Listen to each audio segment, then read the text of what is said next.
Ito ngang si Julian ay nasa typhoon category pa din at papalayo na sa may Batanes. Kanina alas 4 ng hapon, yung kanyang sentro ay nasa 95 kilometers west southwest ng Basco, Batanes. Ito ay nagtataglay ng lakas na hangin na 175 kilometers per hour malapit sa sentro at bugso na aabot sa 215 kilometers per hour. Kumikilo sa direksyong west-northwest sa bilis na 15 kilometers per hour. So tingnan na nga muna natin yung magiging track netong si Julian in the next 72 hours. So after 24 hours, ito ay nasa may 215 kilometers na west-northwest ng Itbayat, Batanes. After 48 hours, ito ay nasa may 255 kilometers north-northwest naman ng Itbayat, Batanes. And after 72 hours, ito ay nasa may 495 kilometers north-northeast ng Itbayat, Batanes at nasa labas na ng ating Philippine Area of Responsibility. Dahil nga rin dito kay Julian, may nakataas tayong tropical cyclone wind signal. Yung pinalabas nating pinakamataas na wind signal ngayon ay signal number 4, kung saan ito ay mararanasan sa may Batanes. Signal number 3 naman, sa northeastern portion, sa northern at western portion ng Babuyan Islands. Signal number 2, sa may northern at western portion ng mainland Cagayan, kabilang na nga yung nalalabing bahagi ng Babuyan Islands. Dito rin sa may Apayao, sa may Abra, Kalinga, northern at central portion ng Ilocos Sur at Ilocos Norte. Signal number 1 naman sa nalalabing bahagi ng Ilocos Sur, sa may La Union, sa may Mountain Province, sa may Ifugao, sa may Pangasinan, Benguet, nalalabing bahagi ng mainland Cagayan, sa may Isabela, sa may Nueva Vizcaya, northern portion ng Aurora, northern portion ng Nueva Vizcaya at sa may Quirino. Nasahan nga rin natin yung mga bugso ng mga malalakas na hangin ngayon sa may Aurora, Zambales, Bataan, Metro Manila, Calabarzon, Romblon at Bicol Region.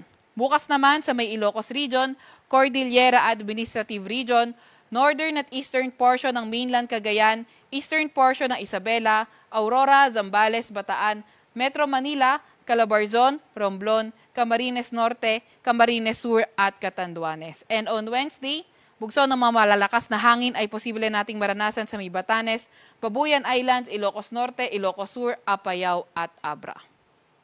Meron din tayong nilabas na weather advisory at ito ay nilabas kaninang 5 p.m. Ngayong araw nga, asahan natin yung intense to torrential rain sa may Batanes, Babuyan Islands at Ilocos Norte. Heavy to intense rains, 100 to 200 millimeters sa mainland Cagayan, Apayao, Abra, Benguet at nalalabing bahagi ng Ilocos Region. Moderate to heavy rains, 50 to 100 millimeters na mga pag-ulan sa nalalabing bahagi ng Cordillera Administrative Region.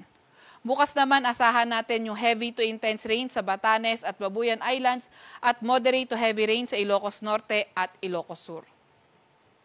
Nasahan nga natin na posibleng mas mataas yung mga pag-ulan sa mga matataas na lugar, pati na rin sa mga mabundok na lugar. So yung ating mga kababayan na nakatira sa mga landslide at flood-prone areas ay pinag-iingat nga natin sa mga banta ng pagbaha o hindi kaya pagguho ng lupa. Meron din tayong nilabas na gale warning as of 5 p.m. ay ito ay sa may Batanes, Cagayan, kabilang na ang Babuyan Islands at ang northern coast ng Ilocos Norte. Kaya kung maaari, huwag mo nang pumalaot sa ating mga kababayang may maliliit na sasakyang pandagat o kaya yung mga motor bangkas dahil magiging maalon hanggang sa napakaalon ng karagatan. Ito naman, balikan natin yung track nitong binabantayan natin si Bagyong Julian. So ngayon, inaasahan natin ito ay kikilos sa direksyong west to northwest over the Bashi Channel. So, patuloy nga na lumalakas itong si Julian at posibleng mag-iisang super typhoon ngayong hapon or ngayong gabi. And then, by tomorrow, may kita natin na posibleng ang mag-recurve itong si Julian habang kumikilos ng mabagal. And then, by Wednesday, nakita natin na posibleng mag-turn ito northeast papunta sa may southern coast ng Taiwan kung saan ito ay magla-landfall. So, kung makikita nga natin dito sa track ni Julian, napakalapit nito sa boundary ng PAR. So hindi nga, or posible nga na lumabas ito na ating PAR at bumalik din. So kahit lumabas ito na ating Philippine Area of Responsibility, patuloy pa rin tayo maglalabas ng mga tropical cyclone bulletin.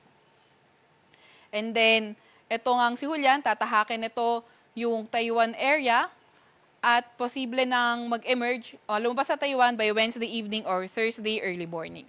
And then, posibleng lumabas na ating Philippine Area of Responsibility itong Julian by Thursday.